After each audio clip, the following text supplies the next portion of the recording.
We are continuing our celebration of all things yellow in today's Style File. When it comes to hair color, Utah is no stranger to the color blonde. From those bright platinum hues to warmer shades of amber, there's one thing all blondes have in common, and that is the need to hold on to that color longer. Studio 5 style and beauty contributor Megan Moore has some tricks and tips up her stylist sleeve to help keep your blonde from fading. So I remember this was a couple years ago, so dated research. But Salon.com, this is serious, people. Salon.com said that Utah came second only to Texas for the number of blondes per capita. We love our blondes. We do. We are super blonde. We have a lot of blonde babies, and then you grow up and you're like, I still want to be blonde, even though I'm not really blonde anymore. So it keeps me in business, and I think it's great. Well, yeah, I was surprised to see the first category we're talking about, excuse me, is natural blondes. I mean, I'll represent that category. Yeah, totally. Right? Are there natural blondes out there? There are. There are still natural blondes out there, both kids and adults, and this category also works for people that are starting to go gray, the salt and pepper that turns kind of yellowy,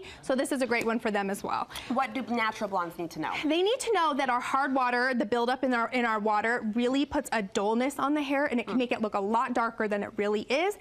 Hard water also puts kind of a film on the hair. It's kind of sticky, and so dust and dirt and debris clings to it. So what we need to do is get rid of it. Really gross. That's gross. It is, because once you do a detox shampoo and get it all off, you're like, oh, that's how my hair is supposed to feel. Okay, talk to me about this, because I kind of thought this was a marketing gimmick, like giving more of your beauty bucks. No, so it definitely isn't. It's a product that's designed to remove the buildup, so it's going to be a pretty intense cleanse. It's something you would only do about once a week. It's not something you're doing every time, because it would dry out your hair. And do you treat it like a normal shampoo? You do. Treat it like a normal shampoo. You'll probably shampoo twice. The first time's going to get rid of all that buildup, that gunk, and the second time's actually going to cleanse the hair and the scalp. But what it's going to do is going to strip all that stuff off so your hair can breathe again. It's brighter, the texture is better. You're going to love it. You like this brand, Unite. What's this? This one's a great option for a little bit more budget friendly. This is Paul Mitchell, and it's their shampoo 2, which is their clarifying version. So they're both great. Again, good for kids in swimming time, chlorine, all that stuff you want to get out of the hair. A detox shampoo is going to do it for you. All right, let's talk to the rest of us, blondes, who maybe pay for our hair color. I'm just saying. I'm just speaking out.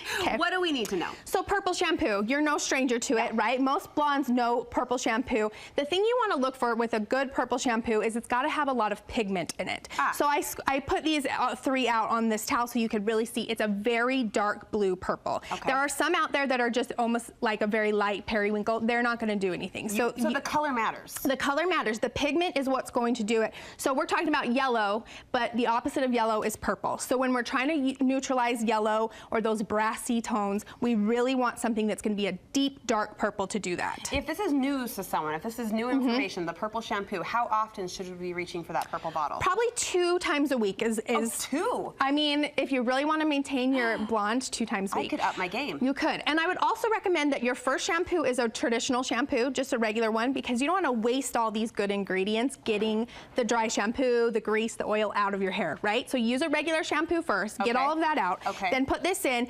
These need to sit in the hair at least 2 to 3 minutes. They need that time to deposit the color. That's the point. I've been shampooing all wrong. I'm so glad you're here. So let it sit. Let it sit, because it's got to do the work. Okay, so you know, people are gulping right now and they look at the screen and they see $38 for this little tube of purple shampoo. Do you get what you pay for?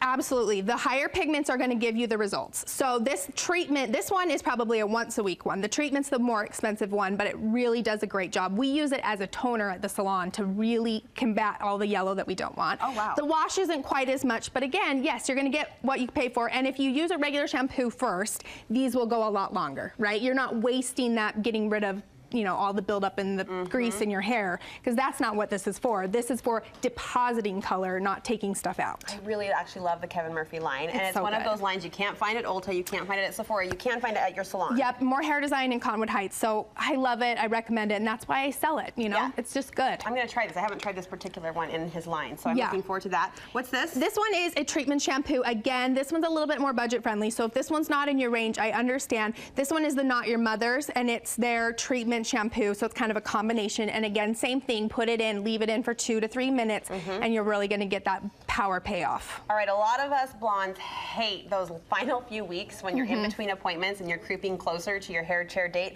and the roots start to take over. You get really, really dark I know. on top. Anything we can do to limp along a little longer? Yes, so blend them out with a root concealing powder. Now these ones are my favorite. They're by Style Edit, and they come in lots of different colors, but their blondes are awesome. So it's this powder, it's a bonding powder. It has like a clinging property to it, so it will cling to the hair. Oh. It has this little tiny brush underneath. It's a little sponge, you can see. And then you tap into that. Here, hit me, Megan. And then you just pop it onto the roots to blur in between. And these wash out, so it's something you're gonna do every day on your root line or on your hairline when you are starting to see those roots. So like, you know, week 6 where you're like, oh, look, yes. Yeah, see, and it just blurs it. It's not gonna, you know, make it go away completely, but it's gonna really kind of soften that grow outline so it's not so harsh. I'm kind of glad I had some fresh blonde for that close-up. That I know, worked out it's like, perfectly. you don't have any roots, but that worked out good. Okay, also good. Also great, I understand you're giving away these products on your Instagram. Yep, gonna give them away to a lucky blonde. So if you're blonde or you know somebody blonde, come over to Instagram at Beauty Snoop and we're gonna do a blonde giveaway for Yellow Day. Fun, Yellow Day, happy Yellow Day at Beauty Snoop. Yep. All right, thanks so much, Megan. You're welcome.